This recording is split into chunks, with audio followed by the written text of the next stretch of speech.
Thanks, everybody. I hope you're all well after lunch, not feeling too sleepy, because this is the one we all want to know about. Excited to have Jeff and Francis with me. Jeff, do you want to briefly introduce yourself? Yeah, hi. My name's Jeff Finnicaro. I'm the head of data science and advanced analytics in the fraud team at Bank of America. Absolutely amazing. And Francis? I'm Francis Zelazny. I'm co-founder and CEO of Anonybit, a decentralized biometrics platform that helps to eliminate data breaches and account takeovers. Fantastic. Well, I want to start off, Jeff, with you for a second, because ChatGPT is probably, other than the banking crisis, the only thing in the news lately. It seems to be Maybe, yeah. Technology is the thing. When did you first start to see generative AI show up in your day-to-day life and in your day job, and how did it show up? In my day-to-day life outside of the fraud space, I started noticing some of these bots that would draw things. There was DALL-E, which became Crayon, and then I became aware of Midjourney, which is another one that you can use. Just type in something, and it creates a picture of it, and really good pictures. I'm like, oh, that's interesting. I'm like, what if you started using these pictures to create other things that might be useful in fraud and scams? And I started thinking, do we potentially have something there? And then with ChatGPT, that sort of just broke out onto the scene within the last few months. I think they have like 100 million users or something like that. The second fastest after Pokemon Go, I believe. I mean, you're in good company when you can stand up with Pokemon. But that's really for me when I started thinking a lot about it in this space and realizing there were going to be some interesting game changers happening. How about you, Francis? So in the biometric space, we've been concerned about this for a very long time. There have been different technologies focused on deepfakes. There were stories way back in gummy fingers, people generating masks, fake voices, and things like this. So for us, in the biometrics arena, this is nothing new. And there are companies that have been developing technology specifically to identify that. And so then let's go day job, Jeff. ChatGPT in particular, I think everybody in this audience immediately sees it and goes, that's going to make phishing easier. But is that something that's actually happening? Is it realistic? Is it something that we can manage against and mitigate against? Think about how phishing typically happens. How many crappily spelled and poorly contextualized text messages do you get hoping you're going to click on something, and then there are better, more intelligently constructed spear phishing type of attacks.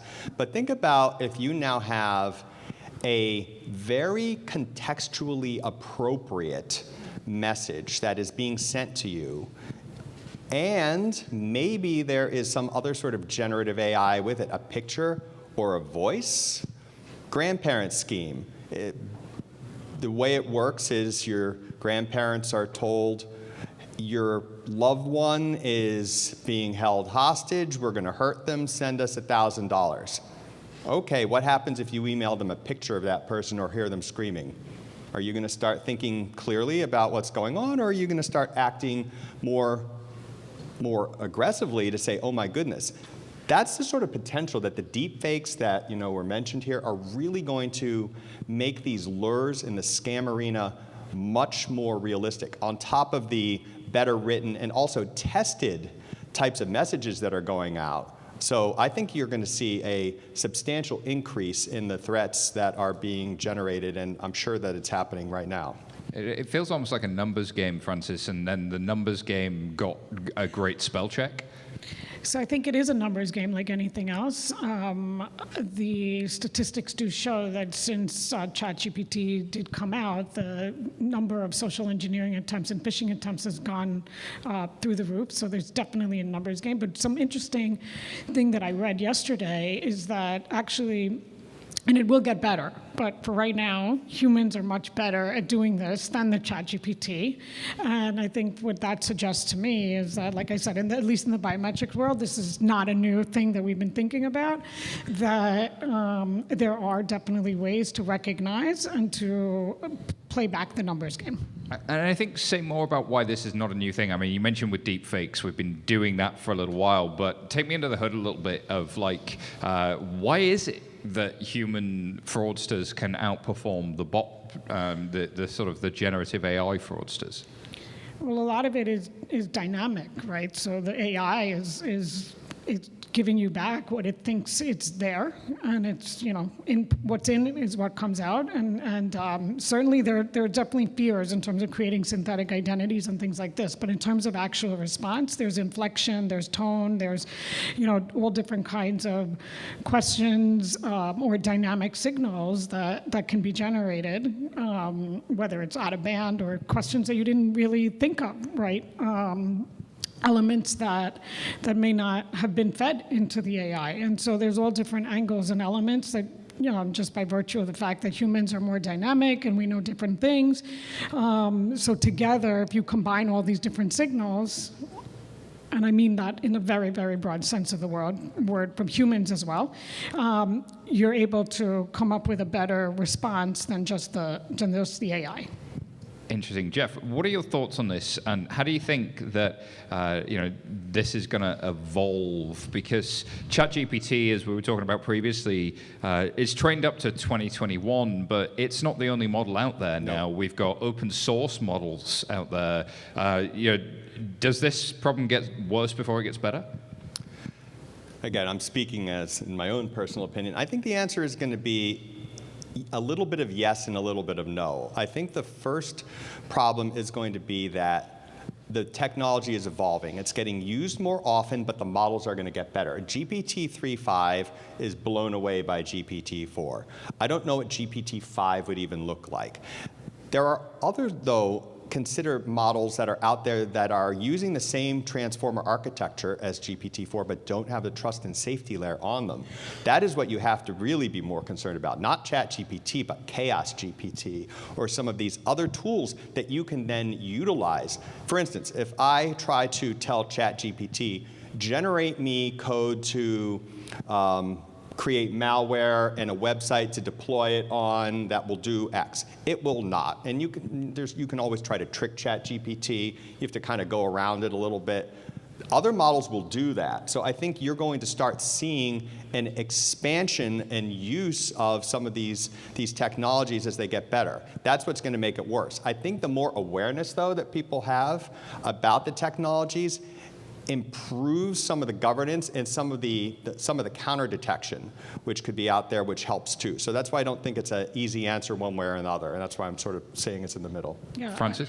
I would agree. I think when I was saying dynamic signals, I was saying that today a lot of fraud exists because data is stored inside centralized honeypots, and then those honeypots get hacked, and those honeypots are available on ChatGPT and so on and so forth. But if we didn't rely on fixed information, or we didn't rely on information that could be fished either out of the AI model or out of a person, if we just used other dynamic models like fixed biometrics or behavioral biometrics or other fraud signals, and you start to combine them, I think you end up in a better place. But you have to recognize that behind the front end, there's the back end stuff that Jeff was talking about, and I think this is where a lot of people need to pay attention. I think that back end stuff is so interesting. My CEO and founder at Sardine says most fraud and compliance problems are data science problems, and it's so interesting given what you guys do. You're looking at this like data scientists and kind of really trying to identify the things, how much data can I collect and how can I recombine those in interesting and different ways. So if you were to point the audience at sort of opportunities to improve their knowledge in this space and improve, what should they be thinking about if they're probably how many do you work in fraud and compliance? Show of hands. Okay, a good bunch. Just some I'm blinded, so I can't see any can't hands see anything here. either. Everyone could have had their hands down. Show of hands. But what should companies be doing to kind of get on the front foot with some of this stuff? Let me just throw one thing out there. The bad guys are using AI against us, and they don't have model risk management, they don't have compliance, they don't have federal regulations, they don't have privacy, they don't have to worry about client experience and friction. They have all of these weapons that they're using and using aggressively. So financial institutions, fintechs, you need to know, do you really know how well you're doing stopping fraud? Do you really know? Are you waiting to see that only if after your fraud claims materialize? Or are you looking much more deeply into the problem to understand what's getting through? Because every time you approve or decline a transaction, you're sending a signal back to the frauds, who are then training their model back on what you tell them. So you may tighten up your strategies, and then the next thing you know, they have made changes to get around. So there's a very, very aggressive hand-to-hand combat going on here, and institutions need to be nimble and super aware of what's going on, because you could find that you have a large fraud problem that sneaks up on you very quickly if you're not looking. Absolutely. Anything you wanted to add to that, Francis? I would say that a lot of the hints are available already. I don't think that there's going to be massive surprises. I think if we really look at why fraud is happening, and we kind of really think critically about our systems, both as, by the way, both as consumers and as practitioners. Like, we've got to think about it both ways. There's a human element as much as there's a technology element, and really, really think critically where the holes are. The holes could be upfront on the onboarding side, because the risk models may not be dynamic enough, and the fraud could also be downstream. And tightening those up and connecting those dots and really thinking about what is going on now, I think could actually provide a huge jump in thinking of how to combat the scams in ChatGPT. I don't know if you guys could bring back the Q&A QR code, but guys, do make sure you scan that and that you ask our panel some questions here, because I think we've got two of the brightest minds in the whole industry. This is a super hot topic, so make sure you ask those questions away. Go ahead and get this scanned, and we'll see those questions coming through the Slido app in the not-too-distant future. Just before those questions come in, I'm interested from both of you, where can we start to see rays of hope here? Where can we see rays of opportunity? If there were going to be open source models, can we start to use this as a tool as fraud fighters? Sure.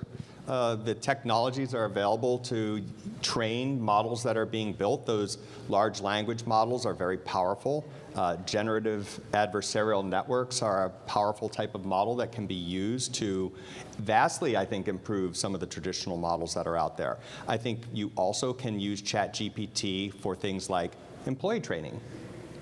You can use it to write code more quickly, to research questions, to stay aware of trends. I think there's a lot of education that can come out of the tool too, which empowers fraud fighters and makes their jobs easier. Francis, have you seen any examples? So I think also being better able to connect with customers.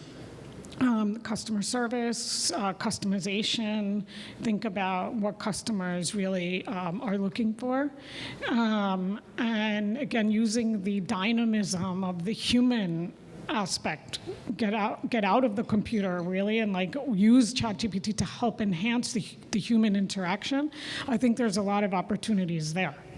I saw an example a couple of days ago. Fintech company called Hadrius came out of the latest Y Combinator batch. What they've done, slightly different category, they've taken the SEC rulebook around suitability, and they've trained sort of a version of ChatGPT with that sort of set of intents and embeddings. And then for all of their internal, all of a company's internal Teams messages, emails, WhatsApp, they make sure that all of those conversations are compliant from a registered investor investment advisor perspective. And then they also make sure that any marketing is within suitability guidelines. So perhaps this could be a tool for us. So those use cases, I think, help bring it to life a little bit. I saw no questions come in. I think we've got about 5 minutes left. I wanted to make sure that we're answering all of the questions burning around in your head, so do remember to scan those QR codes. And I just want to bring it to some closing thoughts from you guys before we move on to those questions. Where do you think that you're going to be focused in the next sort of 3 to 6 months as this topic evolves? What's going to be your key focus? I think the first step is really understanding some of the threat space a bit more and determining where there are opportunities to implement some of these technologies in a way that makes sense, but also is working in a way that embraces ethical AI, responsible AI. So I think there's been a lot of questions about how do you leverage this in a way that is actually responsible. I think that's going to be one of the big focuses before you just start jumping right in, is really responsibility, understanding the playing field.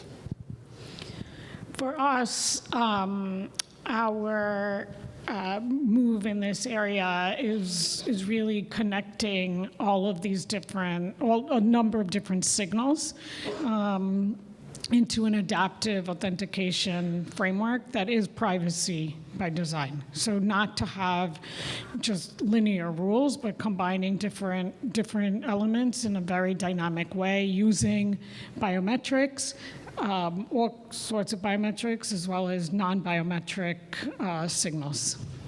I love this question. I have to ask it. What's the bigger issue in the next 2 to 3 years? Fraud prevention or job replacement via ChatGPT in the finance world? Well, I'm gonna load up ChatGPT and see what it says here. So we're gonna ask the right guy. I don't know. I think there's a whole bunch of changes that are happening, and I want to be humble here. I don't know. I think if you're looking, you see like the writer's strike in Hollywood. That just had it's not stated that that's the real reason, but the writers actually said, we don't want to have AI write the scripts, or we don't want to have to modify scripts that AI created, so you've got real issues happening there. I think the whole area in fraud and scams is big too. I think I read, and I don't remember who said it, it was a CEO of an AI company said, we are in the AOL phase right now. We're not even at fiber. We're at dial-up. So who knows? I don't know. I think you're going to see impacts just like, well, if someone asked you, what's the internet going to do in 1995? Would you have been able to predict that even in 2 or 3 years? No. I think there's a lot of stuff going on, but I would be hard-pressed to say what's bigger. Yeah, I think there's some people that, think it's Armageddon and that's it, they're not going to have a job anymore. And then I think, the other thing is to think about, like when calculators came out, right? Like, you're like, oh my God, we're not going to need people to do mathematicians. Or when CAD models came out, like all the architects were like, oh my God, like that's it, who's going to draw, no more. But there's evolution, like technology's evolution. And I do think that ChatGPT and generative AI does present opportunities in many ways that we can't even think of today, including coming up with ways to combat some of the bad stuff that is going to come out. And I think it's up to us to be imaginative. And I personally don't think it's Armageddon. It's learning a new skill, isn't it? Like using the internet was. All right, we've got time for one more, and the most popular one is, what are the risks of GPT models that do not have safety and soundness layer? Could they become rogue vampires? Ooh. I mean, or Great werewolves, or some other sort of supernatural creature. I think those apps that don't have the trust and safety layer can be programmed to do all sorts of things that you would hope would not be available, and they will fall into the hands of bad actors. And there's going to be advancements in those tools. There are absolutely going to be tools out there that are going to be used for the purposes of committing crime or doing other things. But there are also going to be wonderful advancements from this too in the areas of learning and education and improvement of things that you need help with. Like I have someone who's studying a course, and ChatGPT teacher is available all the time to answer questions. So there's a lot of good stuff, but the bottles that don't have that protection, yeah, they can absolutely be misused. I think it'll change the way we do code reviews. I think it'll change the way we look at third-party risks and supply chain risks.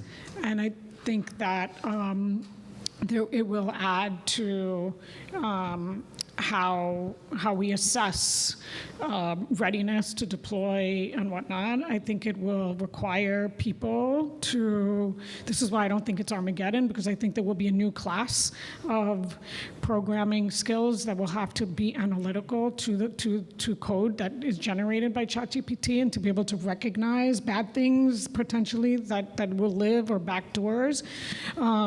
So I think the risk is that we don't understand that there's a risk. But as long as we understand that there's a risk and we're ready to meet it, I think we can mitigate it. Hear, hear. Well, ladies and gentlemen, please thank this wonderful panel.